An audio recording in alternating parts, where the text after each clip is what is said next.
At exactly 4 o'clock in the morning, I was ripped out of sleep not by my alarm, not by a bad dream, but by this wild, furious pounding on my front door and a shrill, angry yelling that probably woke up half the block. My heart was pounding so hard I thought maybe I was the emergency. I staggered out of bed, half awake, pulled back the blinds, and just stood there, totally baffled by what I saw in the streetlight. There was Karen, the self-crowned queen of our HOA, dressed to the nines even at this hour, flanked by two of her friends who looked like they'd just wandered out of a cocktail party and into the world's dumbest episode of Cops. She was screeching about my Jeep, my own Jeep, in my own driveway. Apparently, I was supposed to move it at 4 in the morning because her precious guests needed a place to park. And before I could even make sense of it, bam, red and blue lights at the corner. A police cruiser pulls up, summoned by Karen's 911 call. I'm standing there in my pajamas, now a full-on participant in a neighborhood war I never signed up for. So I yank on a jacket and open the door, only to be hit with a wall of Karen's perfume and her voice, sharp as glass, just slicing through the night. She's waving her finger in my face, rattling off something about community standards, emergency hospitality, and how selfish I was to use my own driveway because, I could have just parked my Jeep down the street.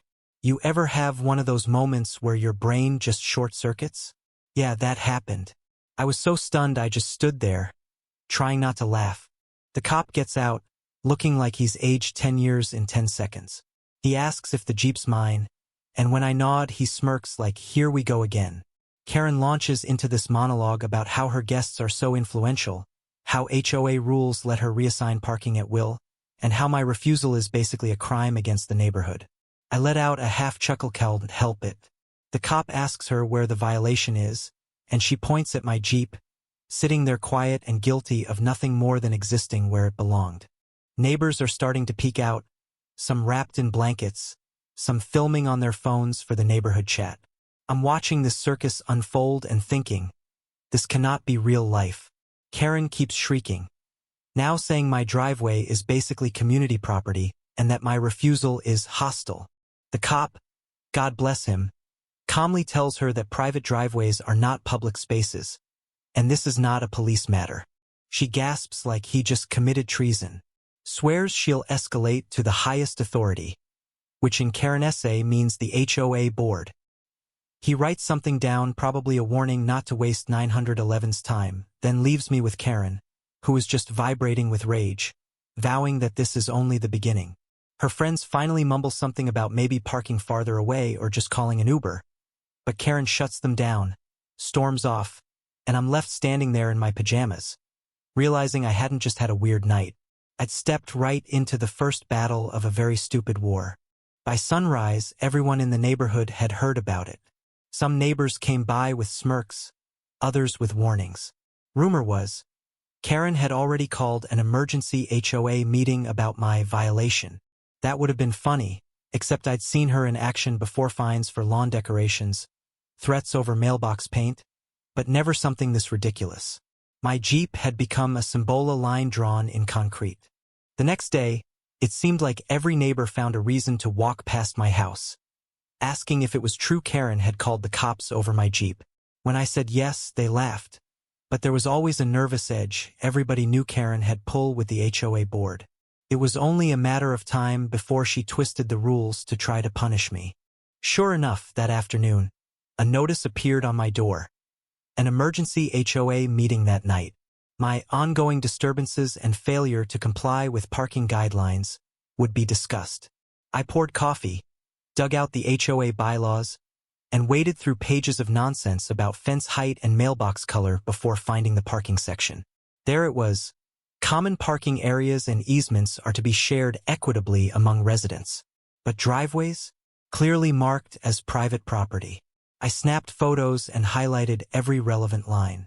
That evening, the clubhouse was packed.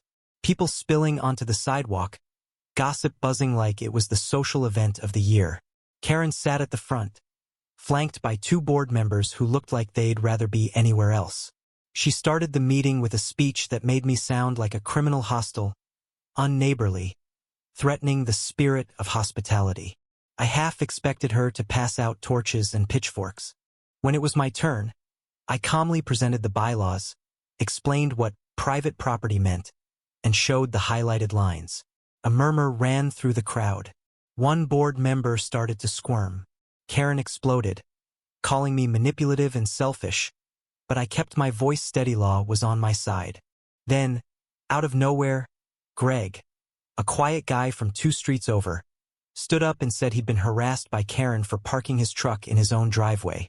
Suddenly others chimed in: fines for wind chimes, warnings for trash cans left out, letters about weeds. It turned into a group therapy session. Karen tried to shout them down, but it was too late. The president announced no violation had occurred, reminded everyone driveways were private, and adjourned the meeting. Karen stormed out, muttering about appeals. Neighbors patted me on the back, some grateful, others warning it wasn't over. And they were right. The next morning, Karen was already outside, whispering to board members, rewriting the story so I was the villain. Later that day, I got a notice claiming my Jeep had been parked too long, in one spot, a rule that didn't exist. I responded with photos of the bylaws. Hours later, another notice appeared, this time about tire marks on my own driveway. I saw what she was doing, trying to bury me under paperwork until I cracked. Instead, I went on offense. I put up security cameras all around my property. The first night, they caught Karen sneaking around with a flashlight, peering at my property lines. When she saw the camera, she scurried away. I saved the footage, labeled it Karen Midnight Patrol. A week later, I came home to see Karen directing her guests on my lawn, accusing me of oil leaks. I showed her the live camera feed. Her face dropped, but she barked that filming her was a privacy violation.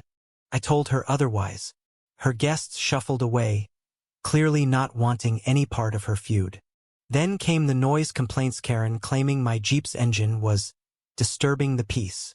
The sheriff came by, listened to the engine, shook his head, and warned me Karen was close to getting herself in trouble with all these bogus calls.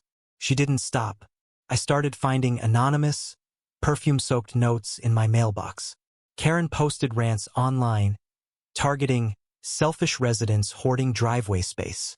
This split the neighborhood. Some defended me, others just tried to stay out of her crosshairs.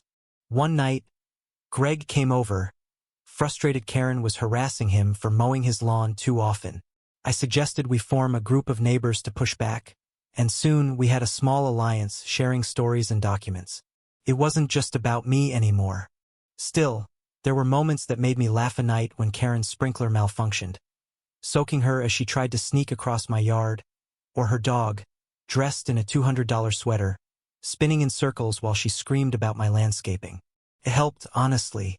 Laughter's a shield when you're dealing with someone who thrives on conflict. Then, the next twist. Karen announced her annual HOA grand party. Her house decked out in lights, cars lining the street, and sure enough, her guests started targeting my driveway. I had already installed heavy steel bollards at the entrance. When guests tried to park, I waved them off private property, folks. Karen stormed over, shrieking about community emergencies.